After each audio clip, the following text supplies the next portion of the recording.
semuanya. Malam Pak Bro, Pak Andri, jangan Pak Mas aja lah ya. Mas Yo, kalau ini Pak Andri ya ini Pak Mas aja ya juga ya. Boleh. Oke. Bebas. Terima kasih udah ngeluangin waktunya nih Mas Tio. Dan kebetulan kita di Natural Talks ini kita lagi pengen ngobrol dan obrolan kita ini sifatnya apa adanya juga. Dan malam ini nih kebetulan kita tuh tertarik pengen bahas hal-hal yang terkait sebenarnya lebih ke arah magic ya, magic atau agak klinik, hal-hal klinik atau mistik gitu. Yang dimana kan ya namanya magic itu nggak cuma dukun atau tukang sihir yang make, tapi ya di dunia usaha pun, dunia kerja tuh banyak yang make juga ya. Pesugihan itu salah satunya gitu. Dan kebetulan ya Mas Tio ini ya udah temenan sama kita lama ya, meskipun ya kita tahu bukan tokoh agama atau apa, tapi sering mendalami tentang ilmu-ilmu agama dan lebih ke agama Islami. Tapi ya kalau kebetulan Mas spiritualitasnya kan, dan kebetulan agamanya Muslim juga ya. Pak Andri juga Muslim, kalau saya sama Pak Arya beda nih, kita Katolik, tapi sebenarnya ya kita tuh punya konsep kepercayaan yang kurang lebih sama, termasuk buat magic juga gitu. Dan di sini kita mau minta pendapat sih, karena ini kita lagi baru-baru ini nih dengar cerita dari beberapa teman kita. Ini cukup menarik, mungkin ada hubungannya sedikit sama pesugihan ya. Ini terkait sama kantornya mereka atau tempat kerjanya tuh, mereka curiga kayaknya ada sesuatu gitu. Dan mereka pas cabut dari situ alias resign, itu kayak ketempelan. Soalnya habis resign itu mereka nasibnya tuh malah memburuk gitu bisa dibilangnya. Sampai ini kok perasaan gua dulu nggak pernah kayak gini deh. Jadi habis resign tuh nganggur, nyari kerja tuh nggak dapet. Udah di interview sampai tahap akhir batal, sering sakit-sakitan, lalu emosionalnya pun juga kok jadi lebih gampang emosian, lebih gampang mood swing. Terus ya belum nasib-nasib buruk banyak gitu. Nah, menurut Bro Tio sebenarnya bisa nggak sih kayak gitu? Gimana sih magic itu apa, dan juga bagaimana bisa ketempelan, dan mungkin juga ya alternya di Indonesia tuh awalnya gimana? Boleh cerita Bro? Mungkin kalau berbicara ketempelan, biasanya orang yang ketempelan itu kita bisa lihat ya. Yang pertama bukan hanya satu orang, mungkin 2-3 orang merasakan hal yang sama. Misalkan dari satu bekas di pekerjaan lama atau tempat yang lama, terus tiba-tiba dia keluar dan dia merasakan ketempelan atau rezekinya seret, dan bukan hanya dia doang, tapi teman-temannya juga mungkin bisa jadi ketempelan. Dan mungkin itu bisa jadi dia dikerjain dengan mungkin atasannya yang sebelumnya atau bosnya yang di sana, karena tidak ingin dia maju maka ditempel dulu supaya orang tersebut tidak bisa berkembang gitu kan. Tapi apabila indikasi itu sudah terlibat dari beberapa orang yang keluar dan ada diskusi, sebenarnya itu ketempelan itu bisa dihilangkan gitu kan. Kalau kita yang orang beragama bisa menghilangkannya dengan cukup mudah kalau hanya berketempelan, kecuali kalau dia sudah masuk ke dalam darah sampai ke dalam hati, itu yang lebih sulit. Bahkan dia bisa si sihirnya itu atau sesuatu yang nempel itu bisa menghancurkan orang tersebut. Kayak disantet. Ya mungkin kalau santet kan jarak jauh ya, itu mungkin dari jarak dekat. Mungkin dia bisa masuk pertama dari minuman, atau dari makanan, atau dari salaman, atau dari tatap mata. Kalau kita bilang ain, itu bisa masuk juga. Bahkan kalau orang yang sudah biasa memakai ilmu-ilmu sihir itu, dia bisa dengan mudah menempelkan sesuatu ilmunya ke orang lain yang dia tidak suka. Tapi kalau kita yang orang beragama, dengan keyakinan kita masing-masing, itu sebenarnya bisa kita hilangkan gitu kan. Ya sebenarnya pada saat dia ketempelan, yang pertama dihajar adalah afirmasi si orang tersebut atau mantan karyawan tersebut. Dia si jinnya itu mungkin melakukan afirmasi negatif ke dalam pikirannya, ke dalam jiwanya, supaya dia tidak bisa berkembang, bahwa dia mengatakan bahwa memang dia benar-benar rezekinya ketutup, sehingga lama-kelamaan dia tidak berkembang. Tapi sebenarnya pada saat kita melakukan ritual sesuai agama kita masing-masing dan menanamkan afirmasi positif, maka insya Allah akan hilang tuh yang ketempelan atau kena sihir atau lain sebagainya. Mungkin itu dari saya. Tadi Bro Tio sempat bilang bahwa efek dari ketempelan itu ya, sihir itu ya sorry ya, kalau udah masuk ke tubuh ya. Nah, itu bisa membuat kacau ya. Bisa Bahkan apa tadi? Hancur apa? hancur, hancur Ya. jiwa sama bahkan jiwa bisa dan fisik. raganya. Ya. Raga, sakit. Itu sebenarnya gimana bro?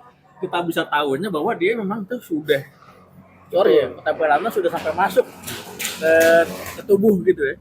Bahkan itu orang jadi kacau gitu. Itu ada nggak mungkin ya kita bicara gejalanya, indikatornya gitu. Gimana bro? Yang pertama, orang yang kena ketempelan itu pertama dia tidak tenang, dia tidak tenang, dia lebih gelisah. Yang kedua dia malas beribadah, baik kalau yang muslim dia malas sholat, kalau yang Kristen dia malas ke gereja. Terus yang ketiga itu emosinya dia lebih tidak stabil. Bahkan dia bisa lebih seperti orang labil gitu ya, gitu. Bahkan seperti orang apa mas? Orang yang labil. Kadang-kadang marah, kadang-kadang emosional gitu kan, spontanitas gitu kan, lebih ke bipolar. Nah, terus yang keempat posisinya dia bisa merusak dirinya dia sendiri. Contohnya pada saat dia sudah mengalami hal marah-marah, terus dia bisa stres, bahkan dia bisa merusak dirinya sendiri. Bahkan yang di dalam, mungkin jinnya di dalam dirinya itu bisa menghancurkan dirinya sendiri. Karena emang salah satu tujuan sihir itu adalah untuk menghancurkan si jiwanya orang tersebut, sasaran tersebut. Menghancurin diri sendiri ini mungkin bisa jadi kayak tiba-tiba jadi suka mabuk-mabukan atau makan narkoba, itu termasuk ya? Mungkin sebelumnya dia enggak. Mungkin kali itu karena pergaulan ya, tapi kalau di sini lebih ke merusaknya itu kebanyakan bengong sehingga dia tidak produktif, lebih hal-hal yang psikologis, gitu, sifatnya seperti itu. Nah, saya mau nanya nih, kan sihir itu bisa dibilang hal yang abstrak ya gitu ya, hal yang abstrak, imaterial gitu ya. Imaterial bagaimana mungkin bisa menyerap, berpindah istilahnya, melakukan masuk medium yang jasad disebut yang materi. Betul. Kita kan materi gitu ya. Materi jadi materi. Gimana itu? Nah, sihir itu memang imaterial ya, tapi dia mendapatkan izin dari Tuhan untuk memasuki tubuh manusia. Salah satunya bisa dari minuman atau dari makanan. Masuk dia ke dalam makanan tersebut, dan dia masuk ke dalam tubuh kita, itu bisa. Seperti itu cara masuknya, ataupun dari ucapan, dari cara berpikir.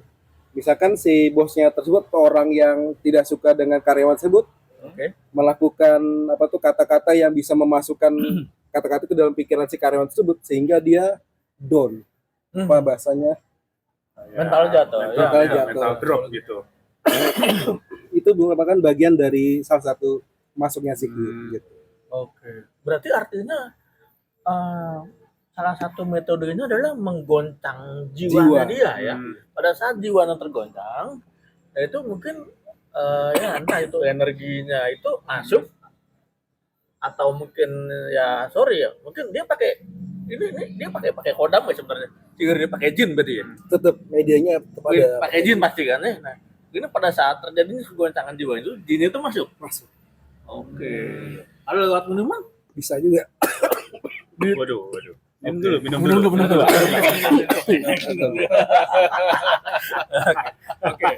Oke, kita minum dulu, Pak. Minum dulu, santai. Ini lagi batuk juga. Kalau lewat minuman atau makanan gitu, cara masukinnya gimana sih sebenarnya? Kalau di dalam sihir itu kan ada namanya jampi-jampi ya. Jampi. Medianya itu bisa minuman. Nah, sebenarnya itu sudah dari zaman dulu. Ada malaikat Harut Marut yang diutus Tuhan untuk mengajarkan manusia, untuk mengajarkan sihir kepada manusia lainnya.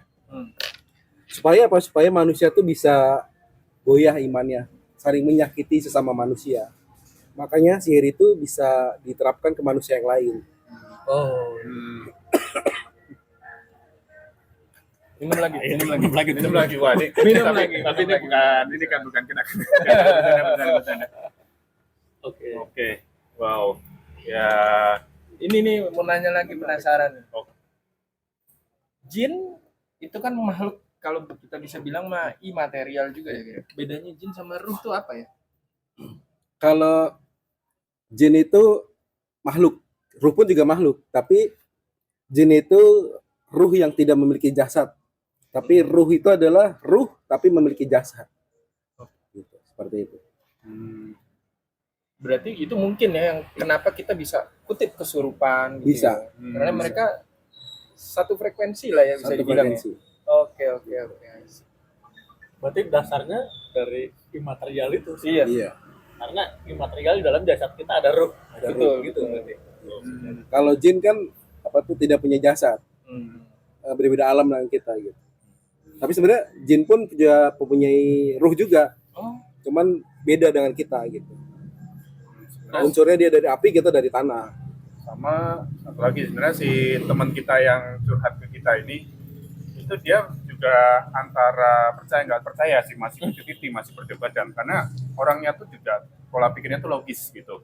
Dia mikir ya nggak dapat kerja sampai dia tuh udah 6 bulan lebih nganggur gitu, nggak kayak biasanya. Dulu cabut tuh dia resign pasti langsung dapat sebulan lah maksimal.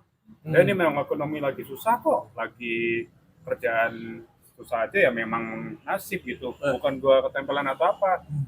Terus ya gue emosi mungkin karena stres nganggur, gue jadi emosi gitu. Tapi sebenarnya nah ini yang sebenarnya mungkin akan jadi banyak perdebatan orang sih. Tapi sebenarnya itu bisa dijelaskan secara logis atau memang Sebenarnya pada saat orang tersebut berpikir logis itu normatif, tapi hal logis itulah yang dimanfaatkan si jin tersebut supaya orang tersebut tidak percaya terhadap yang goib, supaya dia tetap berlindung pada akal pikiran dia tidak berlindung pada Tuhan.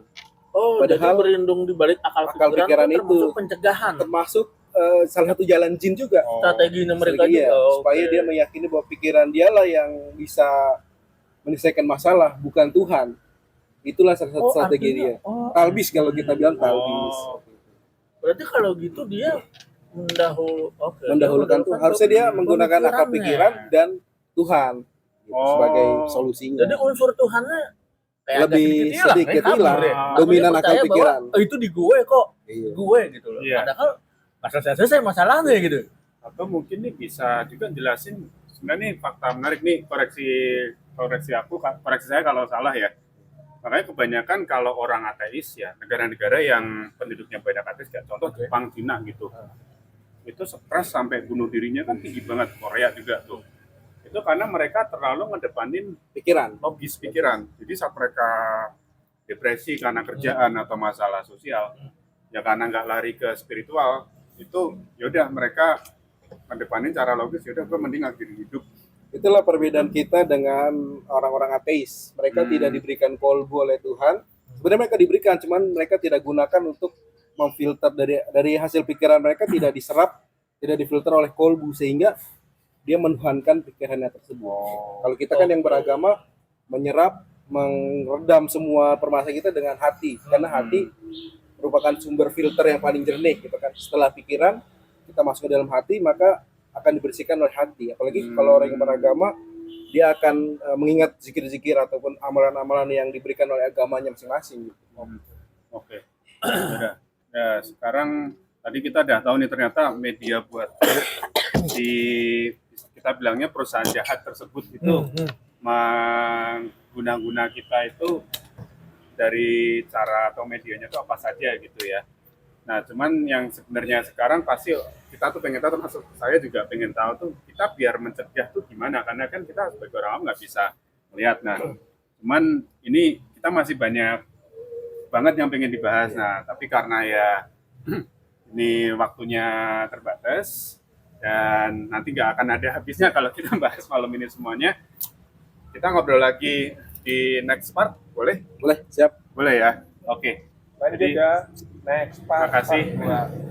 Makasih banyak nih Makasih, Mas Yo Mas. atas waktu dan diskusinya. Thank you, bro. Mohon maaf tadi jadi batuk-batuk karena terlalu semangat kali ya. Nah, nanti berarti di part berikutnya, episode berikutnya kita akan bahas masih di topik tadi, tapi lebih kena kita biar bisa mencegah ngebentengin dirinya tuh gimana sih sebenarnya gitu. Oke. Oke. Sip. Terima kasih. Cut dulu. Dah.